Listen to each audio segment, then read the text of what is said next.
চলচ্চিত্র শিল্পে মেধা ও সৃজনশীলতাকে উৎসাহিত করতে ১৯৭৬ সাল থেকে প্রতি বছর সিনেমা তৈরিতে সরকারি অনুদান দেওয়া হয়।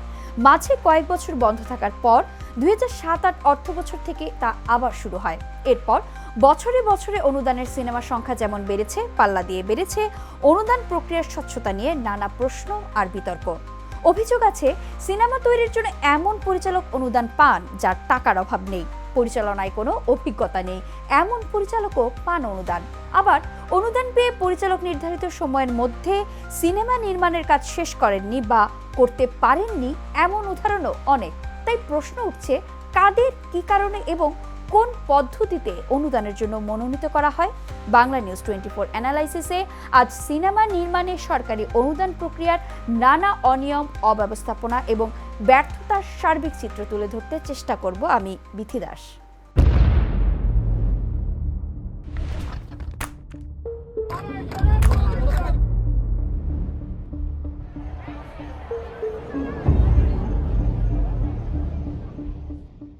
১৯৭৬ সাল থেকে ২০২৫ সাল পর্যন্ত সরকারি অনুদানে তৈরি সিনেমার সংখ্যা প্রায় ৪০০, আর ৫০ বছরে সরকারি তহবিল থেকে অনুদানে ব্যয় হয়েছে প্রায় ১৫০ থেকে ২০০ কোটি টাকা। কিন্তু সরকারি অনুদান পাওয়া এসব সিনেমার সাফল্য হতাশাজনক।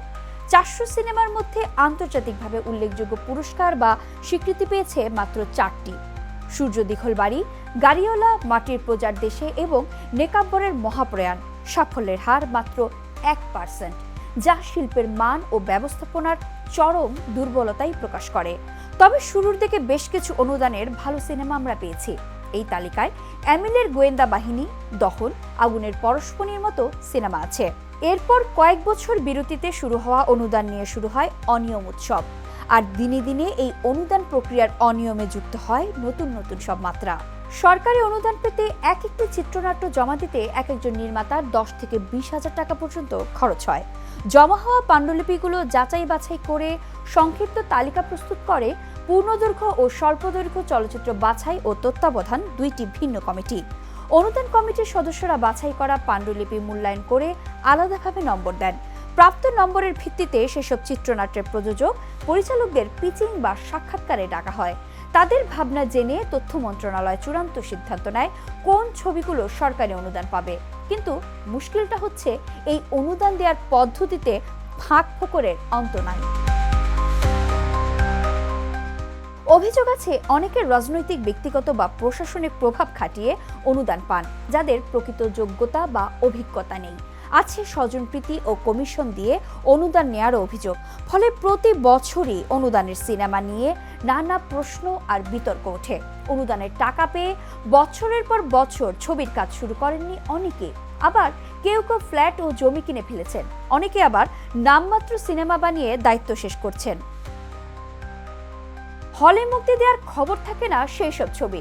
অনুদানের ছবি নিয়ে ৯/৬কারীদের বিরুদ্ধে বারবার ব্যবস্থা নেওয়ার উদ্যোগ নেওয়া হলেও জোরালোভাবে কোনো উদ্যোগই চোখে পড়েনি। অনুদানের সিনেমায় ৯/৬-এর মধ্যেই সবচেয়ে আলোচিত হচ্ছে ১৯৮২-৮৩ অর্থ বছরে নায়ক আশরাফ উদ্দিন আহমেদ উজ্জ্বলের উদয় তারা। সিনেমাটির জন্য ১ লাখ টাকা অনুদান পেলেও ছবি জমা দেননি, টাকাও ফেরত দেননি।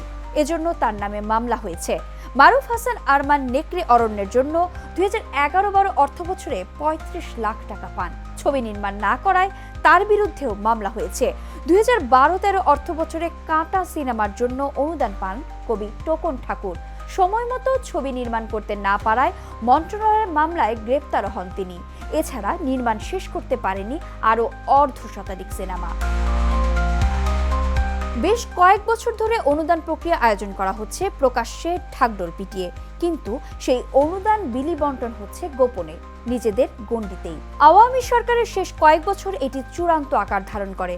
কিন্তু পরিতাপের বিষয় হচ্ছে, বৈষম্য বিরোধী ছাত্র আন্দোলনের জের ধরে হাসিনা সরকারের পতনের পর অন্তর্বর্তীকালীন সরকারের অনুদান ছিল আরও বিতর্কিত।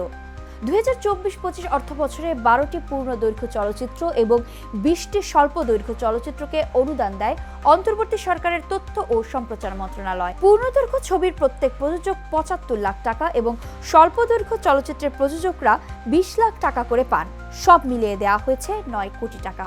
কিন্তু অভিযোগ আছে, শিল্পমান এবং নির্মাণ যোগ্যতা উপেক্ষা করে অনুদান দিয়েছে সরকার। মন্ত্রণালয়ের চলচ্চিত্র বিষয়ক বিভিন্ন কমিটিতে যুক্ত কয়েকজন নির্মাতার অনুদান পাওয়া, একই দিনে সব ছবি নির্মাতাদের পিচিং বা সাক্ষাৎকারে ডাকা, অনুদান কমিটিতে আমলাদের আধিক্য এবং বিভিন্ন সময়ে কমিটির 4 সদস্যের পদত্যাগের ঘটনা বিতর্কের জন্ম দেয়। অভিযোগ ছিল, কারা অনুদান পাবে সেই তালিকা মন্ত্রণালয় থেকে আগেই করে রাখা হয়। তাই 5 মিনিট করে একদিনেই 95টি ছবির পিচিং ছিল শুভঙ্করের ফাঁকি। পরদিন বেশ কয়েকটি গণমাধ্যমে খবর আসে, অনুদান নিজেদের মধ্যে ভাগাভাগি করে নিলেন কমিটির সদস্যরা। নবনির্বাচিত বিএনপি সরকার ক্ষমতা গ্রহণের পর 2025-26 অর্থ বছরের সরকারি অনুদানের ঘোষণা দিয়েছে তথ্য ও সম্প্রচার মন্ত্রণালয়। আবেদন জমার সময়সীমা 3 দফায় বাড়িয়ে আগামী 1 এপ্রিল করা হয়েছে। এবারের অনুদানের আবেদনে ইতিবাচক পরিবর্তন লক্ষ্য করা গেছে। 3 পৃষ্ঠার একটি আবেদন ফর্মে যুক্ত হয়েছে, যাতে করে আবেদন প্রক্রিয়া অনেকটাই সহজ হয়েছে। কিন্তু একটা প্রশ্ন থেকেই যাচ্ছে, চলচ্চিত্র নির্মাণের সরকারি অনুদানের প্রক্রিয়ায় কি এবার স্বচ্ছতা আসবে? অনুদান প্রক্রিয়া এবার কি রাজনৈতিক প্রভাবমুক্ত থাকবে?